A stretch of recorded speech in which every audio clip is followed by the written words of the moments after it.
Hey tea heads, this is Don from Mei Leaf. In this video, reviewing supermarket teas. In this video, I'm going to be blind tasting 3 mystery teas from Waitrose supermarket in the UK, and I'm going to be scoring them from 1 to 10. The purpose of these videos is to celebrate supermarkets that are doing a good job at stocking high quality teas, and also try to give a bit of encouragement and a bit of motivation to those lagging behind. So Celine has gone out to Waitrose in the UK. She has purchased 3 mystery teas. I know nothing about them. They're in these tins here, and we're going to taste them one by one. I'm going to try to guess what the tea is. We're going to be scoring it, and then I'm going to be revealing to you and to myself what the tea is and its price point to see if it's worth the money. I want to quickly talk about the scoring system. You can see it here. We're scoring from 0 to 10, from poison to pinnacle tea. Very important that you note that a score of 10 means that that tea is worthy of being called a Mei Leaf tea. For those of you who don't know,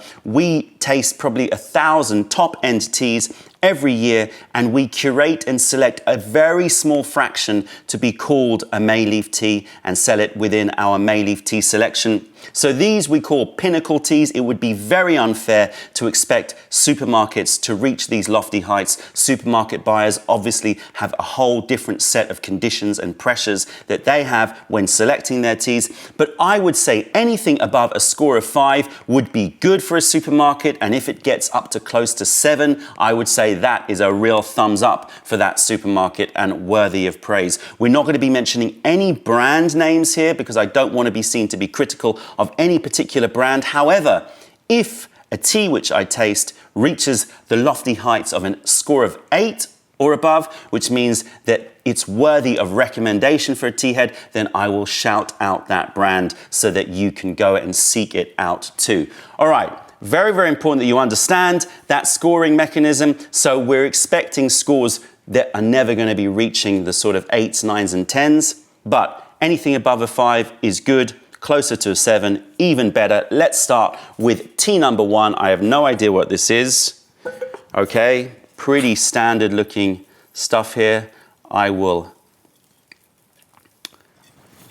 let you see it here. So this is clearly a black tea. This is clearly a tea which has gone through a CTC process, which is the cut, tear, curl or crush, tear, curl process, which is a very standard processing technique for black teas, especially black teas from the subcontinent. This looks like it's either going to be an African black tea, a Sri Lankan black tea, or more likely an Indian black tea. We're going to heat up this guy 1 here. We're going to brew all of these gong fu style so that we get the best out of it. In fact, I'm going to make sure I will heat up the guy 1 so that we can get some heat in, and then I am going to weigh up this leaf. I'm going to do 3 grams, I think, of this should be fine here.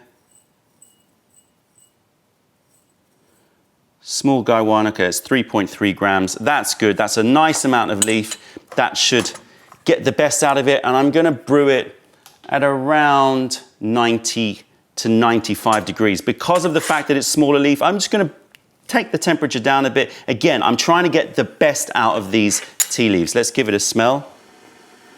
Very, very classic. Exactly what you would expect from sort of Assam variety tea.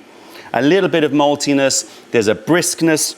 There's a fresh mineral note, but a little bit of toffee and malt. Smells actually very, very nice. Very, very brisk. Classic British brew.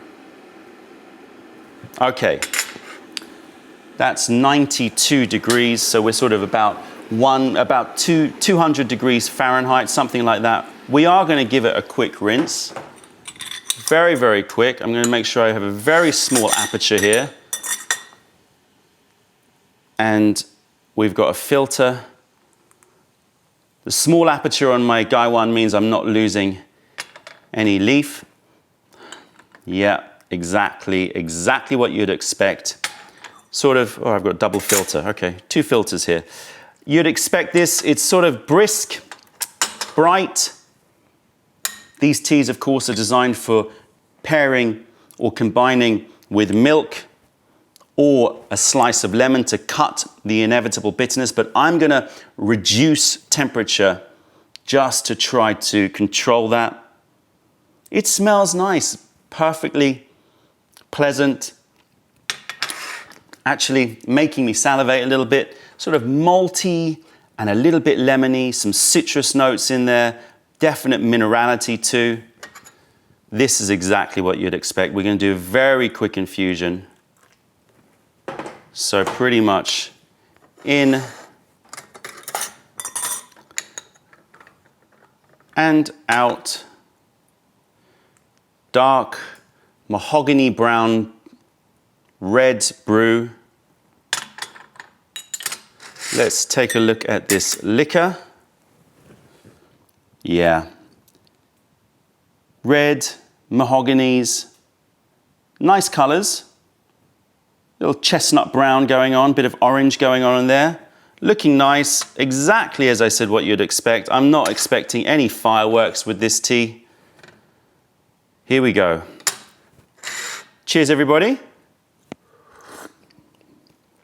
Body is a bit thinner than I would expect, considering that this is a CTC with that high surface area. You'd expect to have a bit more body.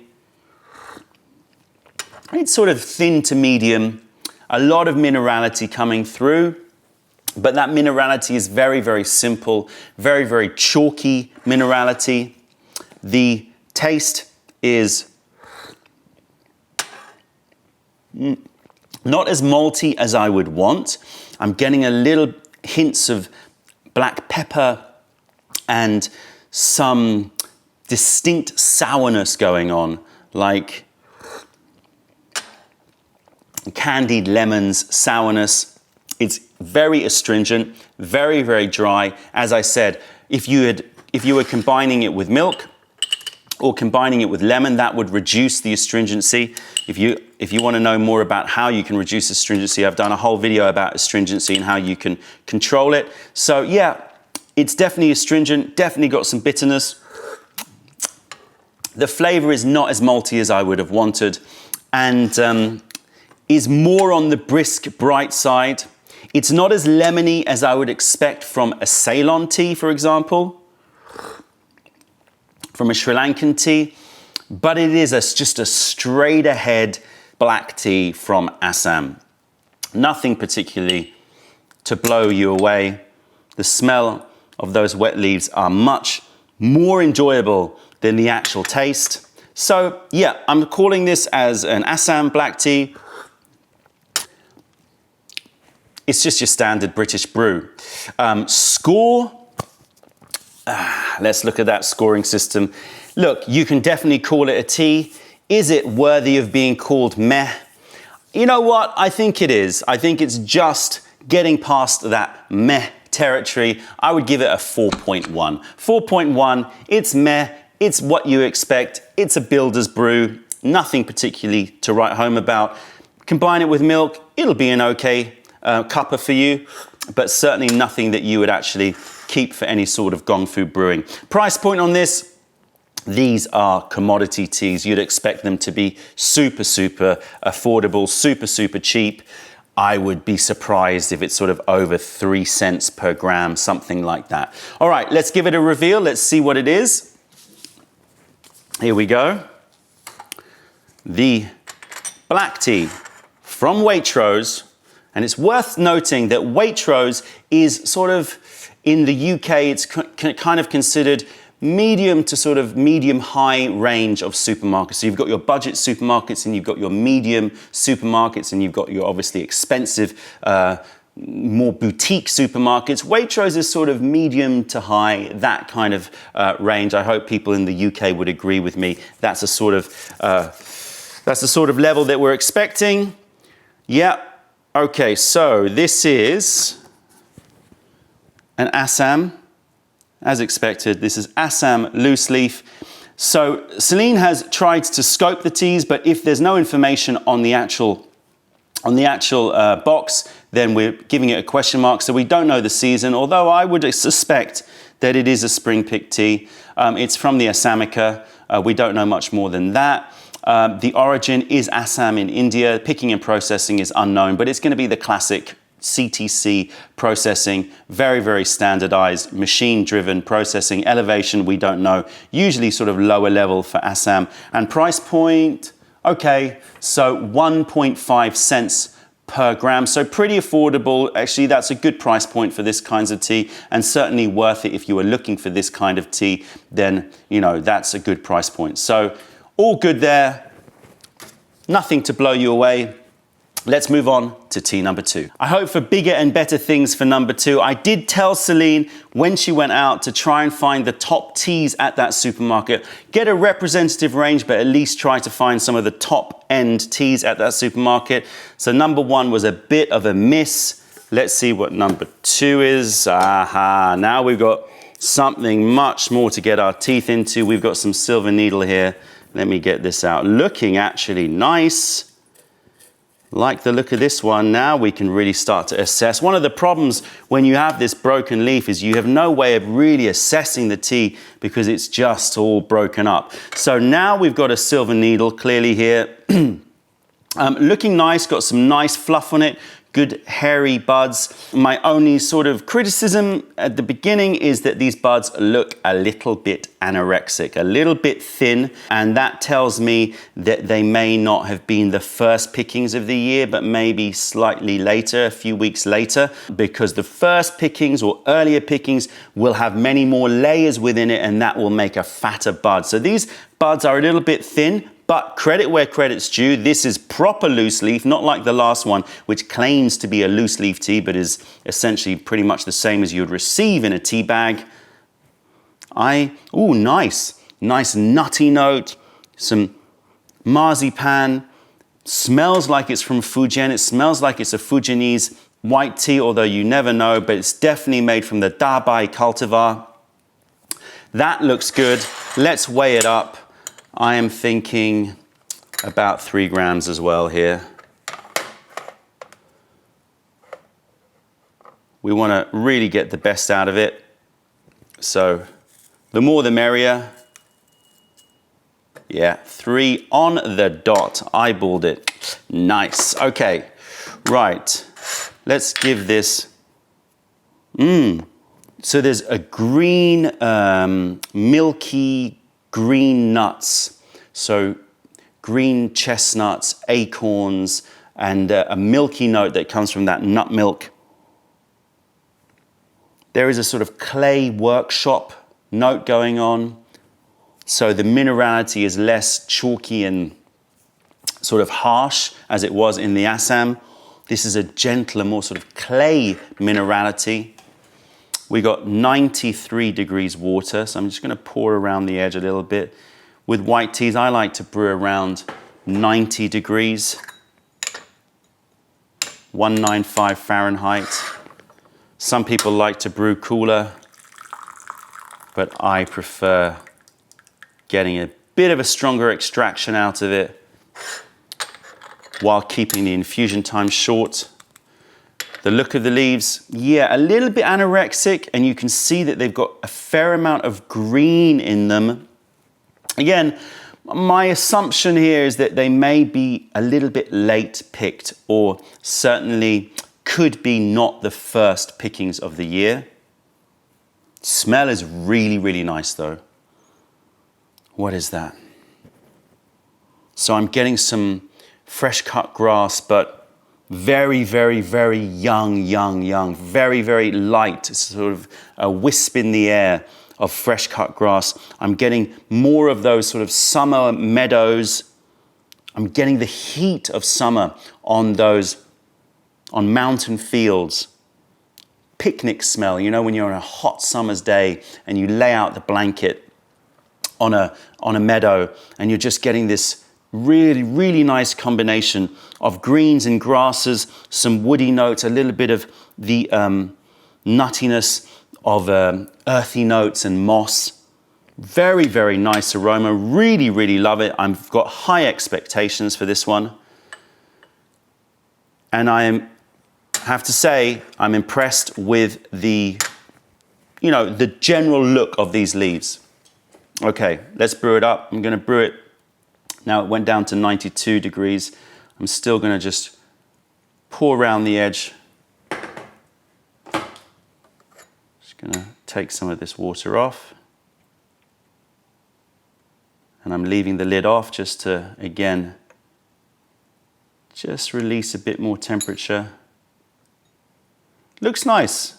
Bit green, bit thin, the buds. So when I'm sourcing white tea, silver needles, I'm looking for fatter buds than this. Nice, big, fat, chunky buds. And certainly a bit more green than I would want. However, the smell is really top notch. Let's see if the body and the taste matches those high scores for aroma. Color, as you'd expect, a nice yellow diamond color. Really, really lovely. There you go. Good cloudiness there as well from all of the buds material. When you're brewing with buds, you have much more hair on the buds, and that will give extra sort of cloudiness, so don't be put off by that. That's all good. All adds texture. Cheers, everybody. Texture is medium, but no, medium to thick. Let's be fair. It's actually very, very nice texture.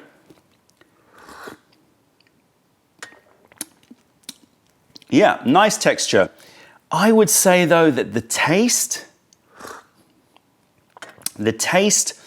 matches my my reservations regarding the size of the leaf. It's like a very dialed down version. All of the aromatics are there, but very, very light, a bit weak. And I did brew warmer than I would normally brew.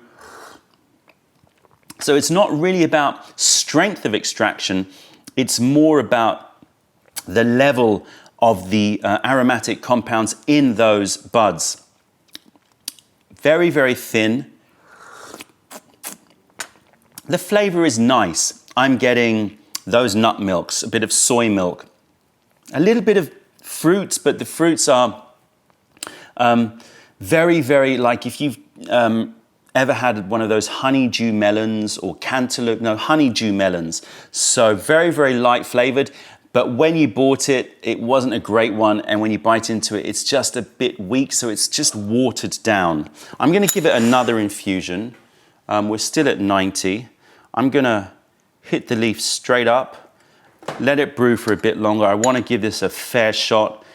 And then we'll take a look at those buds, because I think from looking at it, that they are definitely not the ideal pickings. So it seems like money was saved on the pickings. It might be later pickings, because these look very, very thin. We'll open up some buds once they've really absorbed some of the water, so that they're going to be more easily openable, so we can work with them and we can assess the quality. And I'm also seeing a fair few leaves in here again, which tells me might be late pickings on this one. So it may be that this tea has the right cultivar, a good province. I'm going to guess Fujian from the taste, but the quality of the picking and maybe the quality of the field is slightly lacking. Let's give this a second taste. Cheers, everybody. Yeah, well, that says everything, because the second infusion, which should be even more powerful, especially that I brewed it a little bit longer, I think, is actually weaker. I'm getting nice notes, but it feels like the fifth infusion of a good silver needle. Now it's a predominance of cob nuts and a tiny bit of that fruitiness that comes from those honeydew melons. But very, very, very light. Very, very frustrating, because you think that you could get so much more out of these. Let's take a little look at these leaves. I'll tell you what, I will pour these out over here. And we'll do it in this. And you can see some of these leaves. If I bring some down here and split them up, you can see very, very green and quite thin. and a fair few open leaves like this, you can see here. So some open leaves like this, and the buds are sort of a bit small, a bit stumpy. Yeah, very few layers in here. You can't get that much out of these leaves. And that is being brought forward into the taste. You can taste that these pickings are not ideal. Score of this, I mean, look, it is definitely above a 5. You know, it's definitely worth another infusion. Is it stashable? I would say it is. What I mean by that is I would keep this tea. I would certainly keep it, or I'd give it to a friend and say, here's some decent tea for you to taste. It's all right. It's decent. I'm going to throw this at 6.6. 6.6 for this silver needle. I'm going to guess it's a Chinese silver needle. It's stashable, but not much more than that. Unfortunately, the smell on it was excellent though. Right, let's see what we have here. So this is again from Waitrose. Very little information here. Price point is high on this. I think that that's way too high. Silver tip white.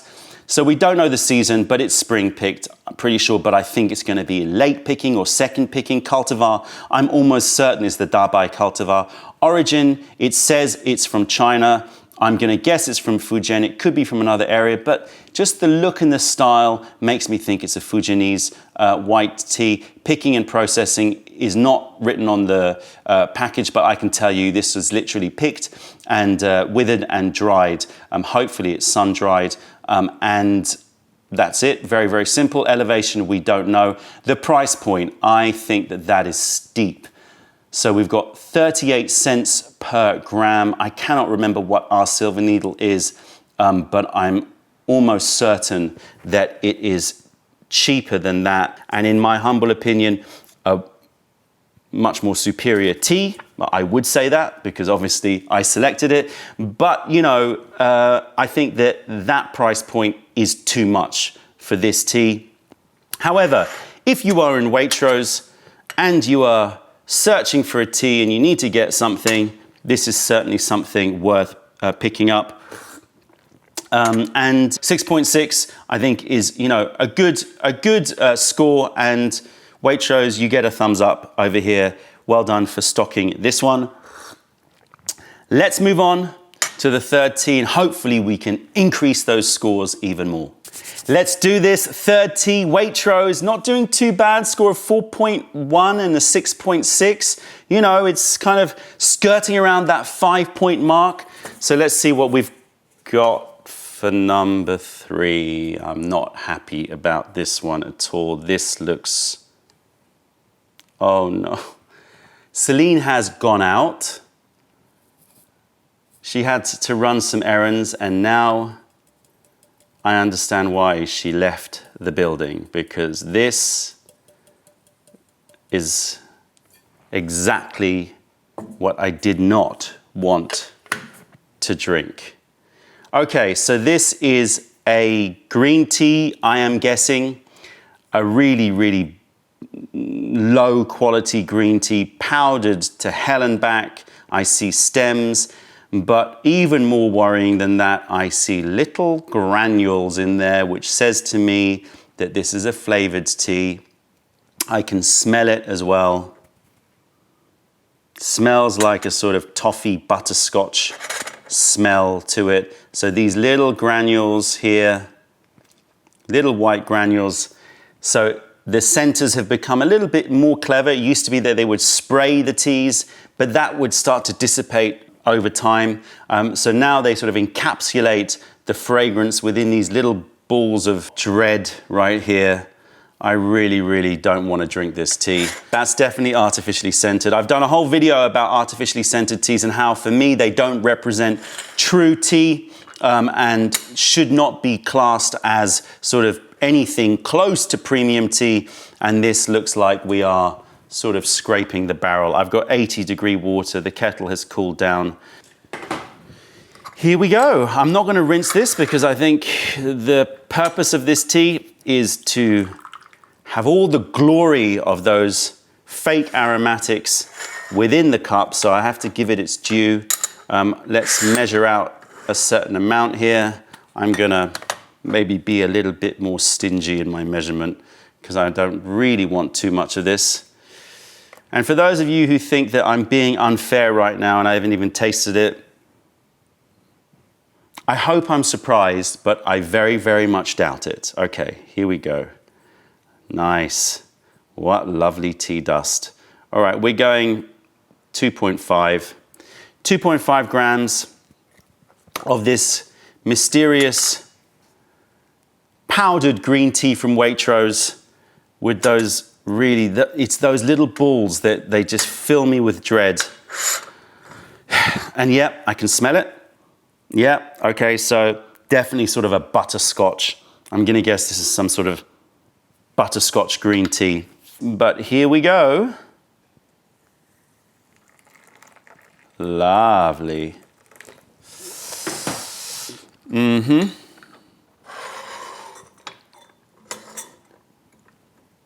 80 degrees. Because I really don't want to bring out too much of the bitterness. Check out that color, people. Here we go. You can see the sludge. I will put this here for you to all admire in its glory. Funk coming off the smell. Tons and tons of this fake butterscotch smell and just a mulched up aroma here. Let's take a look at the liquor. Brown, green, cloudy, nothing particularly too enticing. Let's smell these the wet mulch. Offensive smell. Ugh. Definitely fake, chemically. I don't know who came up with the idea of combining something so warming like caramel and butterscotch with a green tea. I mean, I would have thought that they would figure out to mix it with a black tea or even like a nuttier oolong. Oh, makes me slightly nauseous. Okay, and trying to get past this sort of waft of the aromatics of that fake aroma. I don't smell tea. I smell like, you know, when you've cut the grass and you're going into the lawnmower to take that mulch out. It's got that sort of acidic, oxidized vegetal smell just underneath the surface of that huge aromatic cloud of fake butterscotch. Okay, here we go. Why did Celine choose this as my number 3? I wish I had ended on the silver needle. Here we go, everybody. Cheers. Always bad.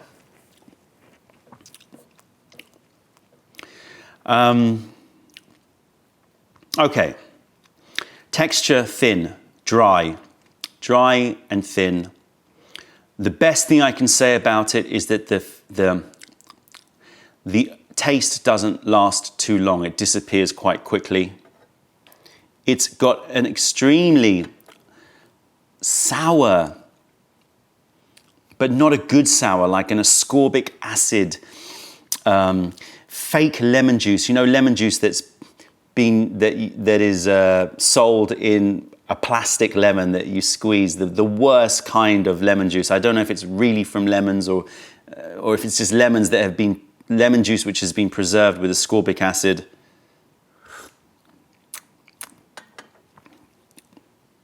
Extremely, extremely sour on the sides of my tongue, at the back of my tongue. No green tea taste at all.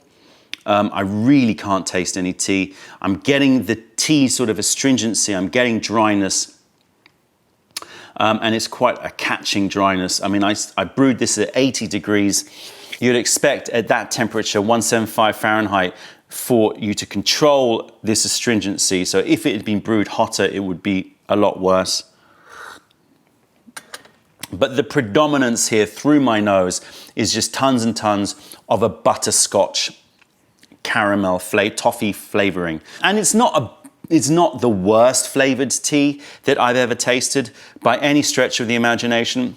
The aromatics are kind of okay. You know, you can get that salted caramel aroma, that butterscotch aroma.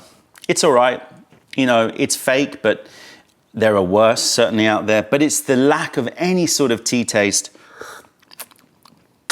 I have to keep drinking it to describe the flavor, but I really don't want to drink it anymore. That's my last sip. Bitter and sour, very, very fake, awful, awful. Really what I would term, you know, the dregs of the tea world.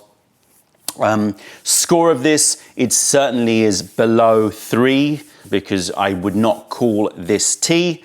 I'm gonna give this a 2.3, and I think that's me being quite fair and quite generous, only because I know that there are a lot worse scented teas out there. 2.3, I said, 2.3 for this. Price point, I mean, you know, I wouldn't pay any money for it, but if you are, you know, you shouldn't be paying more than, I don't know. I mean, if that Assam was, what, about 2 cents per gram, I'm gonna guess it's gonna be something similar, but I would say it's worth a lot less. Okay, let's see what this is, what my darling Celine has made me taste. Salted caramel green, so it wasn't butterscotch, salted caramel. You can see that the information is distinctly unavailable. So salted caramel green, no idea of season, cultivar, origin, picking and processing, or elevation. There's no real need to give you any information like that, it seems, especially when you're going to just scent it with salted caramel. And this is the key point about scented teas, is that they will tend to use the lowest grade tea possible because there's not much point in them doing anything else. Price point is criminal. Price point makes me want to deduct another point from this, but I can't because we're doing it just on taste. But that is criminal. 9 cents a gram for this. That is an outrage. That is outrageous, unacceptable behavior. That is shocking. How you can charge 9 cents per gram of that crap is beyond belief. Wow, that's criminal. That's made me slightly angry. You know, stick with your Assams at 2 cents a gram. By far, like infinitely better than this tea. And it really goes to show that tea bag tea is such a false economy when you're buying these sorts of teas with really, really low grade tea, scented with really, really cheap chemicals, making massive margins, massive markup. Of course, if you enjoy these types of teas, then hey, keep drinking. However, I would suggest that you try some PuErh whole leaf tea and see if you can notice the difference yourself. This is my personal tea hell, and I'm staying well away, and I can feel it in my stomach too. Not a pleasant feeling. Waitrose, you were doing pretty well there with your Assams and your silver needles, your mid-4s to mid-6s. Pretty good scores.